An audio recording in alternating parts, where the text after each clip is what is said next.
દેશવ્યાપી સૌગણના અભિયાનને લઈ હવે સુરત પોલીસ પણ લોકોને જાગૃત કરવા આગળ આવી છે। 17 મે થી 31 મે સુધી ચાલી રહેલા અભિયાનમાં વધુમાં વધુ લોકો સ્વયંભૂ રીતે જોડાય તે માટે સુરત પોલીસ કમિશનર અનુપસિંહ ગોહલા શહેરીજનોને ખાસ અપીલ કરી છે। દેશભરમાં 17 મે થી 31 મે સુધી સૌગણના અભિયાન કાર્યરત છે। આ અભિયાન અંતર્ગત લોકો તે જ ઓનલાઈન સ્વગણના પ્રક્રિયામાં જોડાઈ શકે છે। સુરત પોલીસ કમિશનર અનુપસિંહ ગોહલાએ જણાવ્યું હતું કે સ્વગણનાને કારણે દેશના આર્થિક વિકાસમાં મહત્વપૂર્ણ ઉમેરો થશે અને યોગ્ય આયોજન માટે સાચી માહિતી અત્યંત જરૂરી છે। તેમણે વધુમાં જણાવ્યું કે દેશના વિકાસ માટે લોકોના સાથ સહકાર અને યોગદાન જરૂરી છે। સ્વગણના આપવામાં આવતી તમામ માહિતી સંપૂર્ણ રીતે ગુપ્ત અને સુરક્ષિત રાખવામાં આવશે।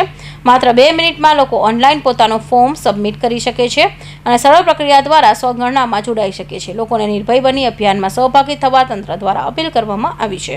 प्रिय नागरिक मित्रों, जनगणना 2027 देशना विकासમાં લોક ભાગીદારીના ભારત સરકારના સૌથી અગત્યના એક ગતિવિધિઓમાં છે અને આ જનગણનાના જે બી ડેટા આવશે જો એના આધારિત જો લોકોના વિકાસ માટે જનકલ્યાણકારી યોજનાઓ અને સાથોસાથ આમાં જેટલા પરિવહનની સુવિધાઓ, સ્વાસ્થ્ય સુવિધાઓ, એજ્યુકેશનની સુવિધાઓ અને તમામ અન્ય પ્રકારના વિકાસને લગતી તમામ જેટલી બી ગતિવિધિ થવાના છે, જો ભારત સરકાર દ્વારા જેટલા બી આમાં સુવિધાઓમાં જો વધારા કરવા પબ્લિક માટે જોઈએ આ બધા આ જનગણના આધારિત રહેશે અને અત્યારે 17 મે 2026 લઈને 31 મે 2026 સુધી સ્વગણના એટલે ઓનલાઈન આપ ઘર બેઠા બેઠા આપના ડેટા ફીડ કરી શકો છો, સ્વગણનામાં ભાગ લઈ શકો છો જોઈએ અને આપના જેટલા બી આપના માહિતી રહેશે જોઈએ આ તમામ માહિતી અતિ ગુપ્ત રાખવામાં આવશે।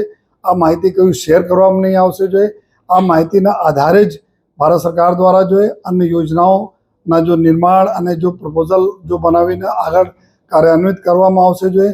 જેથી હું બધાને રિક્વેસ્ટ કરું છું, અમારા નાગરિકોને અપીલ કરું છું કે આપ સ્વગણનામાં ઓનલાઈન આપના ડેટા ભરીને સહભાગી બનો, જેના લીધે જો 2027ના જનગણનાના જો આંકડા આવશે એના આધારિત આ દેશના વિકાસમાં આપને બહુ મહત્વનો જો રોલ રહેશે। તો ફરીથી આપને વિનંતી કરું છું કે આપ આ સ્વગણનામાં આપ પાર્ટિસિપેટ કરો। Thank you. જય હિન્દ।